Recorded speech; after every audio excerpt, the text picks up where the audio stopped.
6 o'clock on a Friday, driving through the New Jersey typical. Actually, traffic's not that bad. I just got through the worst of it, I think. I'm jinxing myself, but just went and got some tacos, grabbed some tacos that were pretty damn good from this spot. That video should be out on the first channel. But I wanted another thing I could talk about. And these topics, a lot of times, they're relevant to me. And I think they're also relevant to, that's why I try to talk about these things. I feel like they're relevant. I've gone through situations that felt similar. I feel like other people have. And other people might be going through it right now, which is why I try to talk about these things. It's not because I'm trying to raise awareness, like I'm trying to change the world or something like that. It's more just maybe if something that I say that you glean from these stories, these infos might help you out and be like, yeah, I feel that. I didn't really think about it that way. I can't fix problems, but I can at least give you like a perspective of it. But anyway, I was watching this video on YouTube earlier. It was from Greg Doucette. They call him Coach Greg, whatever it is, you little jack dude. He'd be yelling all the time, but I like his content. You know what I'm saying? For the most part, I watch a lot of videos where people just kind of talk. They talk like I do right now, like I'm doing. And the video was about this young woman. Actually, I'm not sure how old she was. So I'm saying young woman. I really don't know how old she was. But she was posing, like bodybuilding posing, because she was going to enter a competition in 4 weeks. And if you don't know how bodybuilding works, obviously, but people usually start dieting down between 12 and 4 weeks, somewhere in that, whatever.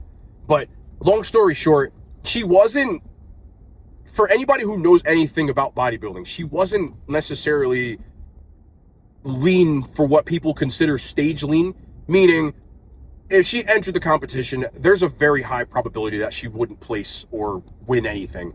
And that's not why all people enter bodybuilding competitions, which is what I wanted to talk about. I talked about this a couple of days ago with the comment sections and how you can't let comment sections kind of get to you at times because you're going to see, some pretty messed up stuff. But people in the comment sections were like laying into this woman saying, like, what are you, 400 weeks out? Or, come on. You're not a Tesla. You good, Acura. I got you, bro. I would let a Tesla go too, by the way. I'm just being stupid. Basically saying she doesn't look good and what kind of an idiot would enter a bodybuilding competition. And I'm not paraphrasing here. Like these are things that were said. Who would enter a bodybuilding competition that looks like this? You've got to be kidding me. We need to not let people like that enter. And he was saying, and I said before he said it, I said, maybe she just wants to test herself. Maybe she just wants to enter it to see how far she can go. Maybe she's not entering to win, but she just wants to see if she has the guts to do it.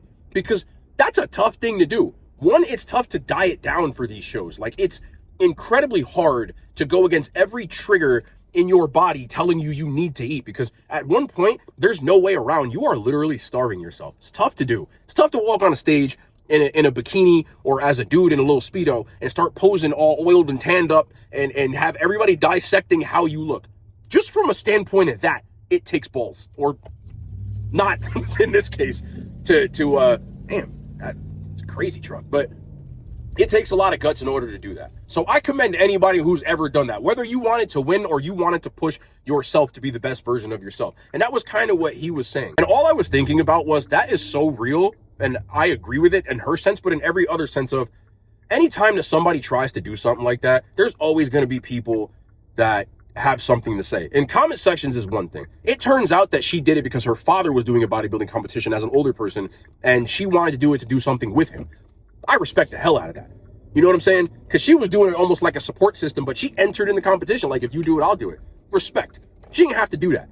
But she posted it and people said it, and it is what it is. But it got me to thinking about things in my life that if I would have let people around me, not even comment sections, because I've said this before, and truth be told, comment sections don't bother me if you say something about me because you don't know me. You know what I'm saying? You don't know my character. You don't know my person. You're gauging that. I could be a complete jerk in real life or a nice person, but you don't necessarily know me unless you've kind of interacted with me. So I can't put too much weight into someone that says this guy needs to stop doing this because you don't really know me like that. But if it's somebody that knows me, right, that might bother me more than something else if it's like in real life. So 2 instances that happened to me in real life that I had people that I felt like around me that they didn't think I could accomplish certain things. And I didn't change that to try to fix them, but it did bother me because I was like, damn, you know what I'm saying? The first one was being able to play sports in college.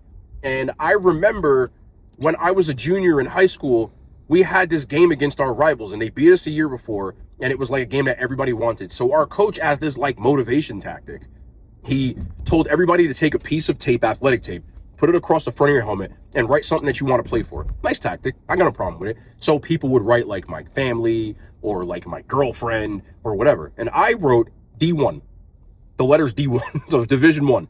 I wanted to play well because I wanted to play ball in college.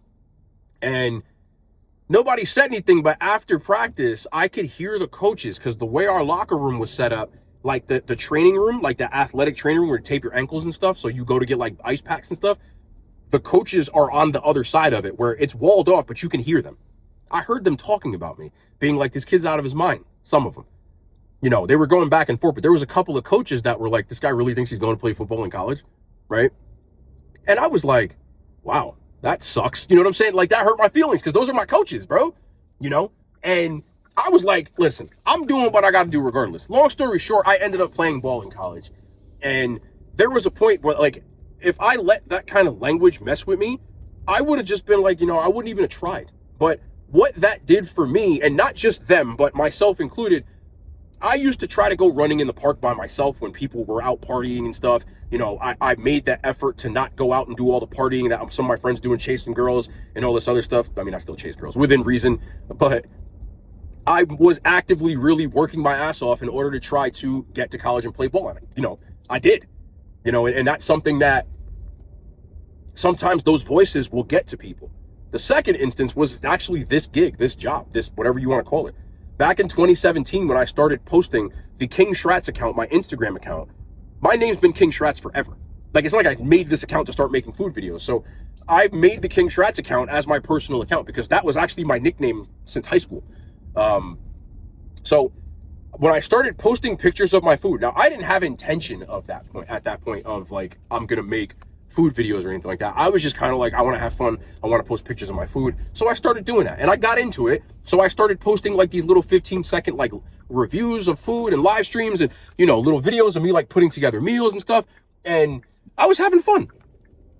But I noticed that people that I went to like high school or college with were like unfollowing me, or I would get messages, replies to my stories like, bro, why are you doing this stupid SHIT? Like, this is dumb. And I'm just like, I can't have fun. Or like this, like, I'm sorry, bro. Like, you know, I gotta unfollow you, or I'm like, damn, you didn't even have to tell me. You could have at least just pressed unfollow. But that bothered me because I was just like, I wouldn't unfollow somebody for trying to do something. I was just trying to have fun. But that was kind of the genesis, the start of like this whole kind of thing. And at one point I was like, you know, maybe I shouldn't post stuff. Maybe I should make a different account. Maybe I should. But at the same time, it did kind of bother me that people thought it was dumb that I knew. Like, I used to hear little snickers and stuff when I would go out with my friends, and these people being like, oh, this guy thinks he's Guy Fieri or whatever, like, ha, ha, ha. You know what I'm saying? Like, laughing. And I used to just be like, damn, like, people can't do stuff? You know what I'm saying? Like, can't have fun with it? Like, whatever. I just wouldn't do that to people, but I understand not everybody's like that. Like, if you want to do something, I'm not going to fault you for it. You know, it's like the person who's overweight that goes to the gym and people, I worked in gyms for years. I heard people laughing at people like that. Like, let them go. Let them do their thing. Like, you know what I'm saying? And obviously this turned into this, but I know that people outside of just me, there might be people out there who want to be an actor, who want to be a rapper, who want to be, you know, whatever, a musician and a lawyer. And you'll have people in your own circle that will start laughing and making little jokes about you. People do this when you diet a lot too. If you start dieting, they'll try to be like, oh, well, this person wants to be all skinny now. And, you know, like, try to almost knock you off your pivot because it's easier to do that than for them to go on a diet. So if you go out to eat with your friends after that, they're going to be like, oh, I can't. Why to watch out? We're getting ice cream here. You know, like, you got the health person. You know how people do stuff like that. People always got something to say when you try something. And the funny part is, they'll always be the first ones that start congratulating you when you do something with that, though. They'll be the ones that start being like, oh, yeah, I remember when he did that. I was always like, oh, yeah, they could do it. You know, it's just funny to me. And the bodybuilder girl, it's the same thing. Even if she doesn't win this show, even if she doesn't place in the show. And look, realistically speaking, she probably won't. But that still doesn't mean she shouldn't do it. What if she doesn't place in the show, but she says, wow, like, she goes up there, she sees what it's like on stage, and she's like, I want to do this. You know what I'm saying? So she might come back for another show, and maybe she'll place 10th out of 20th and be like, I could actually push on and win something. That same girl might become a champion. It's happened before. You know what I'm saying? And it all started, if she would have listened to people trying to doubt her, it would have been like, all right, well, there goes that. You know, and I know people say ignore the haters. There's a difference between ignoring and not hearing it. Like, she can ignore it. You can ignore people that do stuff like that, for sure. But you can't not hear it. So don't let those voices get in your head, because that's one of the first things that's going to happen to anybody when they try to do something. So I'm just saying this to people that might be listening or whatever. If you have aspirations, right, you have dreams, you have goals, and you're actually actively trying to chase it, and there's people trying to knock you off your pivot. If you're a high school kid that's trying to go play ball, or you're a kid in college that's trying to pass the bar exam or whatever it is, and you got those people around, like, bro, just go party. Who cares? Like, there's always going to be people like that. Don't let them voices, them little inside, the little outside voices become inside voices, because you'll always regret not actually going for it. So if you're thinking about going for something and there's somebody that is in the way of that in a non-constructive way, I'm not talking about quitting your job tomorrow and losing your responsibilities from your family or your kids. I'm talking about, if you really want to be a streamer, and you feel like streaming at night once your responsibilities are taken care of, do it. Don't let people discourage you from doing something, because I can guarantee you that almost every person who's been in a position where they're successful, they've been told no 5 billion times before they ever were told yes, and they failed 5 billion times before they ever succeeded. You know, I just wanted to say that, because I know that I have been guilty in the past of letting those voices, especially younger me, be like get to me, or be like, oh, I'll show them. Like, don't do it for nobody else but yourself. But at the same time, don't let it discourage you and knock you off your pivot from like whatever it is that your goals are trying to be. I just want to talk about that, man, because I saw that video and I was like, people are really getting at this girl because she's trying to enter a body. You know how hard that is to do? And I know some people, I've seen people do that where they're like, oh, they think they're a bodybuilder. Like, if you're an overweight person and you can get down to like a lean thing and you're on stage and you're feeling good, bro, go do it. You know what I'm saying? Go do it. Don't let people tell you you're dumb for doing something if you actually believe in it. You know what I'm saying? But that's it, man. I just want to talk about that. Preach over.